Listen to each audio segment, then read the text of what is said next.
మన ప్రభు అయిన యేసుక్రీస్తు వారి యొక్క ఉన్నతమైనటువంటి నామంలో ఈ ఆడియో బైబిల్ వింటున్నాం. మీ అందరికీ మా వందనాలు తెలియజేస్తున్నాం. మీరందరూ కూడా సబ్స్క్రైబ్ చేశారు. మరి అలాగే ఇంకా అనేకులకు కూడా పరిచయం చేయవలసిందిగా ప్రభు పేరిట మనవి చేస్తున్నాము. మరి దయచేసి లైక్ చేయండి, షేర్ చేయండి. మరి ఇంకా ఎవరికైనా ఈ యొక్క వాక్యం అందనట్లయితే మీకు తెలిసిన ప్రతి ఒక్కరికి కూడా ఈ ఆడియో బైబిల్ని పరిచయం చేసి అందరూ కూడా దేవుని యొక్క వాక్యాన్ని చదవడానికి ఏ రీతిగా మీరు కూడా సహకరించవలసిందిగా ప్రభు పేరిట మరొకసారి మనవి చేసుకుంటూ ఈ దినం 84వ రోజు దేవుని యొక్క వాక్యాన్ని చదువుకుందాం. మొదటి సమూయేలు 16వ అధ్యాయము. అంతటా యెహోవా సమూయేలుతో ఇలాగు సెలవిచ్చెను, ఇశ్రాయేలీల మీద రాజుగా ఉండకుండా నేను విసర్జించిన సౌలును గూర్చి నీవెంతకాలము దుఃఖింతువు? నీ కొమ్మును తైలముతో నింపుము. బేత్లెహేమీయుడైన యెషయి యొద్దకు నిన్ను పంపుచున్నాను. అతని కుమారులలో ఒకనిని నేను రాజుగా నియమించుదును. సమూయేలు, నేనెట్లు వెలుదును? నేను వెళ్ళిన సంగతి సౌలు వినిన ఎడల అతడు నన్ను చంపుననగా, యెహోవా నీవు ఒక పెయ్యను తీసుకుని పోయి యెహోవాకు బలిపశువును వధించుటకై వచ్చితినని చెప్పి యెషయిని బలి అర్పణమునకు పిలువుము. అప్పుడు నీవు చేయవలసిన దానిని నీకు తెలియజేతును. ఎవని పేరు నేను నీకు చెప్పుదునో అతనిని నీవు అభిషేకింపవలనని సెలవీయగా, సమూయేలు యెహోవా ఇచ్చిన సెలవు చొప్పున బేత్లెహేమునకు వెళ్ళెను. ఆ ఊరి పెద్దలు అతని రాకకు భయపడి, సమాధానముగా వచ్చుచున్నావా అని అడుగగా, అతడు సమాధానముగానే వచ్చి తిని, మీరు శుద్ధులై నాతో కూడా బలికి రండని చెప్పి యెషయిని అతని కుమారులను శుద్ధి చేసి బలి అర్పించెను. వారు వచ్చినప్పుడు అతడి ఏలియాబును చూచి, నిజముగా యెహోవా అభిషేకించువాడు ఆయన ఎదుట నిలిచి ఉన్నాడని అనుకొనెను. అయితే యెహోవా సమూయేలుతో ఇలాగు సెలవిచ్చెను, అతని రూపమును అతని ఎత్తును లక్ష్యపెట్టకుము. మనుషులు లక్ష్యపెట్టు వాటిని యెహోవా లక్ష్యపెట్టడు. నేను అతని త్రోసివేసి ఉన్నాను. మనుషులు పైరూపమును లక్ష్యపెట్టుదురు గాని యెహోవా హృదయమును లక్ష్యపెట్టును. యెషయి అబీనాదాబును పిలిచి సమూయేలు ఎదుటికి అతన్ని రప్పింపగా, అతడు యెహోవా ఇతని కోరుకొనలేదనెను. అప్పుడు యెషయి షమ్మాను పిలువగా, అతడు యెహోవా ఇతనిని కోరుకొనలేదనెను. యెషయి తన 7 కుమారులను సమూయేలు ఎదుటికి పిలువగా, సమూయేలు యెహోవా వీరిని కోరుకొనలేదని చెప్పి, నీ కుమారులందరూ ఇక్కడనున్నారా అని యెషయిని అడుగగా, అతడు ఇంకనూ కడసారి వాడున్నాడు, అయితే వాడు గొర్రెలను కాయుచున్నాడని చెప్పెను. అందుకు సమూయేలు, నీవు వాని పిలువనంపించుము, అతడిక్కడికి వచ్చి వరకు మనము కూర్చుందుమని యెషయితో చెప్పగా, అతడు వాని పిలువనంపించి లోపలికి తోడుకుని వచ్చెను. అతడు ఎర్రనివాడును చక్కని నేత్రములు గలవాడును చూచుటకు సుందరమైన వాడునై ఉండెను. అతడు రాగానే, నేను కోరుకున్నవాడు ఇతడే, నీవు లేచి వానిని అభిషేకించుమని యెహోవా సెలవీయగా, సమూయేలు తైలపు కొమ్మును తీసి వాని సహోదరుల ఎదుట వానికి అభిషేకము చేసెను. నాట నుండి యెహోవా ఆత్మ దావీదు మీదికి బలముగా వచ్చెను. తరువాత సమూయేలు లేచి రామాకు వెళ్ళిపోయెను. యెహోవా ఆత్మ సౌలును విడిచిపోయి యెహోవా యొద్ద నుండి దురాత్మ ఒకటి వచ్చి అతని వెరపింపగా, సౌలు సేవకులు, దేవుని యొద్ద నుండి వచ్చిన దురాత్మ ఒకటి నిన్ను వెరపించి ఉన్నది. మా ఏలినవాడవైన నీవు ఆజ్ఞయిమ్ము, నీ దాసులమైన మేము సిద్ధముగానున్నాము. సితారా చమత్కారముగా వాయింపగల ఒకని విచారించుటకై మాకు సెలవిమ్ము. దేవుని యొద్ద నుండి దురాత్మ వచ్చి నిన్ను పట్టినప్పుడెల్లా అతడు సితారా చేత పట్టుకొని వాయించుట చేత నీవు బాగుపడుదువని అతనితోననిరి. సౌలు బాగుగా వాయింపగల ఒకని విచారించి నా యొద్దకు తీసుకుని రండని తన సేవకులకు సెలవీయగా, వారిలో ఒకడు, చిత్తగించుము, బేత్లెహేమీయుడైన యెషయి యొక్క కుమారులలో ఒకని చూచితిని, అతడు చమత్కారముగా వాయింపగలడు. అతడు బహుశూరుడును యుద్ధశాలియు మాట నేర్పరియు రూపసియునై ఉన్నాడు, మరియు యెహోవా వానికి తోడుగానున్నాడనగా, సౌలు యెషయి యొద్దకు దూతలను పంపి, గొర్రెల యొద్దనున్న నీ కుమారుడైన దావీదును నా యొద్దకు పంపుమనెను.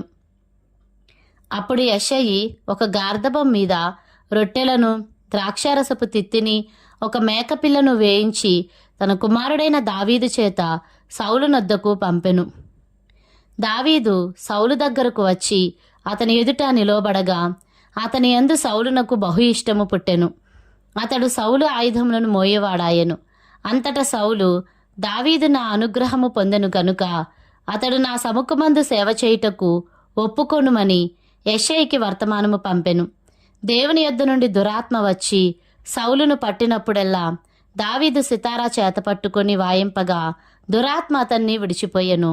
అతడు సేదదీరి బాగాయెను. 1 సమూయేలు 17వ అధ్యాయము.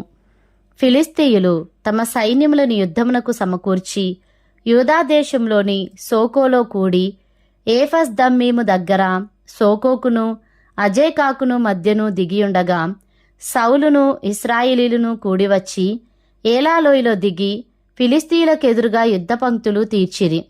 ఫిలిస్తీయులు ఆ తట్టు పర్వతం మీదను ఇశ్రాయేలీలు ఈ తట్టు పర్వతం మీదను నిలిచియుండగా ఉభయుల మధ్యను ఒక లోయయుండెను.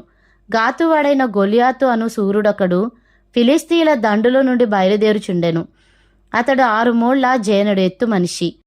అతని తల మీద రాగి శిరస్త్రాణముండెను. అతడు యుద్ధ కవచము ధరించియుండెను.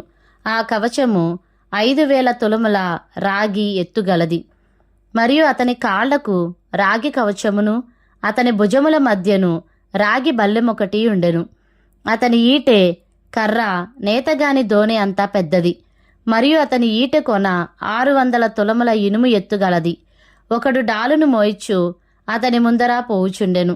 అతడు నిలిచి ఇశ్రాయేలీల దండువారిని పిలిచి, యుద్ధ పంక్తులు తీర్చుటకై మీరెందుకు బయలుదేరి వచ్చితిరి? నేను ఫిలిస్తీయుడను కానా? మీరు సౌలు దాసులు కారా? మీ పక్షముగా ఒకనిని ఏర్పరచుకొని అతని నా యొద్దకు పంపుడి. అతడు నాతో పోట్లాడి నన్ను చంపగలిగిన ఎడల మేము మీకు దాసులమగుదుము. నేనతని జయించి చంపిన ఎడల మీరు మాకు దాసులై మాకు దాస్యము చేయుదురు. ఈ దినమున నేను ఇశ్రాయేలీల సైన్యములను తిరస్కరించుచున్నాను. ఒకని నియమించిన ఎడల వాడును నేనును పోట్లాడుదుమని ఆ ఫిలిస్తీయుడు చెప్పుచూ వచ్చెను. సౌలును ఇశ్రాయేలీలందరూ ఆ ఫిలిస్తీయుని మాటలు వినినప్పుడు బహుభీతులైరి. దావీదు యూదా బెత్లెహేము వాడగు ఎఫ్రాతీయుడైన యెషయి అనువాని కుమారుడు. యెషయికి 8 కుమారులుండిరి. అతడు సౌలు కాలమందు జనులలో ముసలివాడై ఉండెను. అయితే యెషయి యొక్క 3 పెద్ద కుమారులు యుద్ధమునకు సౌలు వెంటను పోయియుండిరి. యుద్ధమునకు పోయిన అతని 3 కుమారుల పేర్లు ఏవనగా, జ్యేష్ఠుడు ఏలియాబు, 2వ వాడు అబీనాదాబు, 3వ వాడు షమ్మా. దావీదు కనిష్ఠుడు. పెద్దవారైన 3 సౌలు వెంటను పోయియుండిరి. కాని దావీదు బెత్లెహేములోని తన తండ్రి గొర్రెలను మేపుచు సౌలునొద్దకు తిరిగిపోవచ్చు వచ్చుచూ నుండెను. ఆ ఫిలిస్తీయుడు ఉదయంనను సాయంత్రమునను బయలుదేరుచు 40 దినములు తన్ను తాను అగుపరుచుకొనుచూ వచ్చెను. యెషయి తన కుమారుడైన దావీదును పిలిచి, నీ సహోదరుల కొరకు వేయించిన ఈ గోధుమలలో ఒక తుమెడును ఈ 10 రొట్టెలను తీసుకొని దండులోనున్న నీ సహోదరుల దగ్గరకు త్వరగా పొమ్ము. మరియు ఈ 10 జున్నుగడ్డలు తీసుకొని పోయి వారి సహస్రాధిపతికిమ్ము. నీ సహోదరులు క్షేమంగా నున్నారో లేదో సంగతి తెలుసుకొని వారి యొద్ద నుండి ఆనవాలొకటి తీసుకొని రమ్మని చెప్పి పంపివేశను. సౌలును వారును ఇశ్రాయేలీలందరూ ఏలాలోయలో ఫిలిస్తీయులతో యుద్ధం చేయుచుండగా దావీదు ఉదయమున లేచి ఒక కాపరికి గొర్రెలను అప్పగించి ఆ వస్తువులను తీసుకొని యెషయి తనకిచ్చిన ఆజ్ఞ చొప్పున ప్రయాణమైపోయెను. అయితే అతడు కందకమునకు వచ్చినప్పటికీ వారును వీరును పంక్తులుగా తీరి జయము జయమని అరుచుచు యుద్ధమునకు సాగుచుండిరి. సైన్యమునకు ఎదురై ఇశ్రాయేలీలును ఫిలిస్తీయులను యుద్ధ సన్నద్ధులై బయలుదేరుచుండిరి. దావీదు తాను తెచ్చిన వస్తువులను సామగ్రిని కనిపెట్టువాని వశం చేసి పరుగెత్తుపోయి సైన్యంలో చొచ్చి కుశల ప్రశ్నలు తన సహోదరులను అడిగెను. అతడు వారితో మాట్లాడుచుండగా గాతు ఫిలిస్తీయుడైన గొలియాతు అను శూరుడు ఫిలిస్తీయుల సైన్యంలో నుండి వచ్చి పై చెప్పిన మాటల చొప్పున పలుకగా దావీదు వినెను.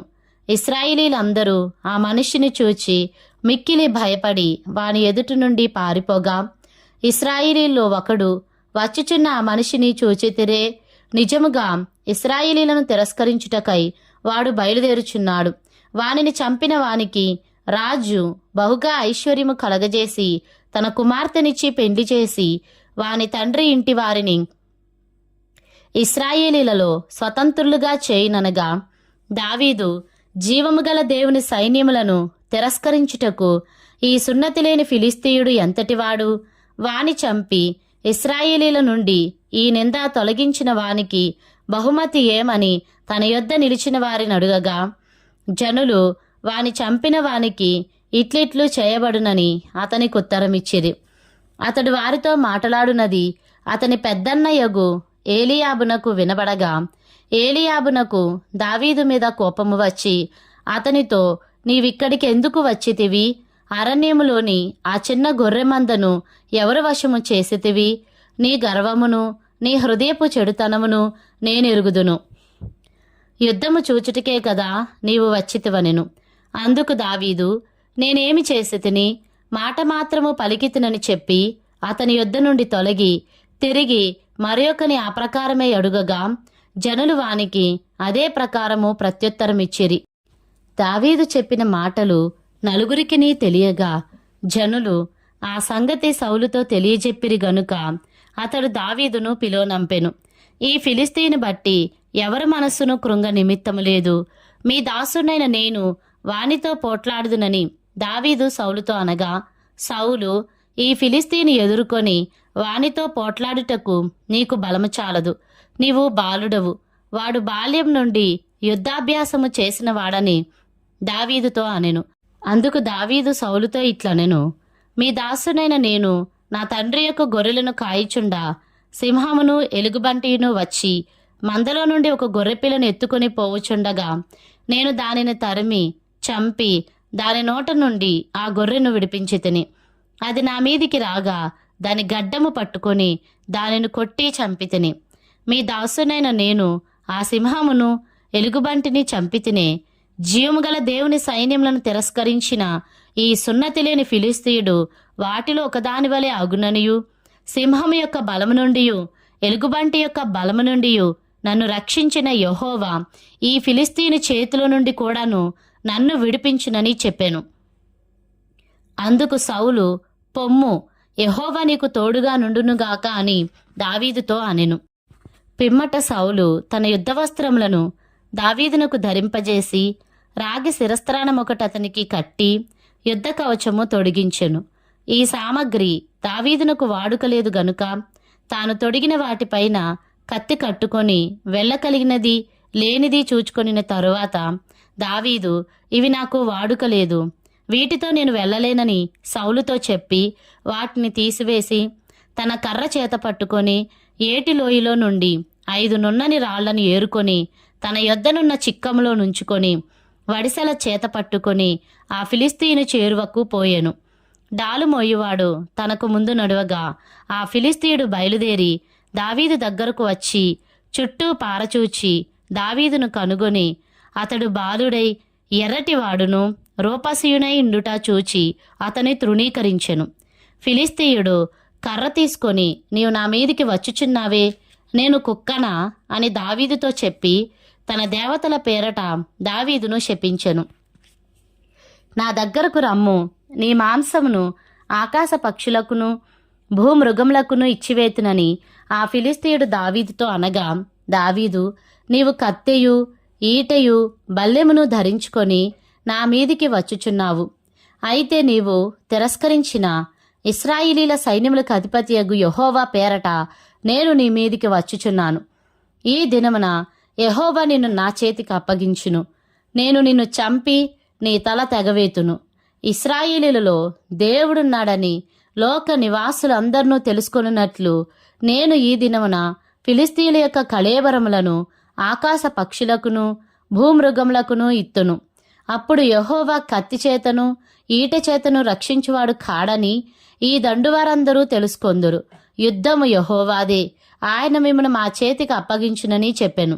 ఆ ఫిలిస్తీయుడు లేచి దావీదును కలియుటకై అతనికి ఎదురుపోగా దావీదు వారిని ఎదుర్కొనుటకు సైన్యము తట్టు త్వరగా పరిగెత్తిపోయి తన సంచిలో చెయ్యి వేసి అందులో నుండి రాయి ఒకటి తీసి వడిసెలతో విసరి ఆ ఫిలిస్తీయుని నుదుట కొట్టెను. ఆ రాయి వాని నుదురు చొచ్చినందున వాడు నేలను బోర్లపడెను. దావీదు ఫిలిస్తీను కంటే బలాఢ్యుడై ఖడ్గము లేకయే వడిసెలతోనూ రాతితోనూ ఆ ఫిలిస్తీయుని కొట్టి చంపెను. వాడు బోర్ల పడగా దావీదు పరిగెత్తుపోయి ఫిలిస్తీయుని మీద నిలుచుండి వాని కత్తి వరదూసి దానితో వాని చంపి వాని తలను తెగనివేసెను. ఫిలిస్తీయులు తమ సూర్యుడు చచ్చుట చూచి పారిపోయిరి.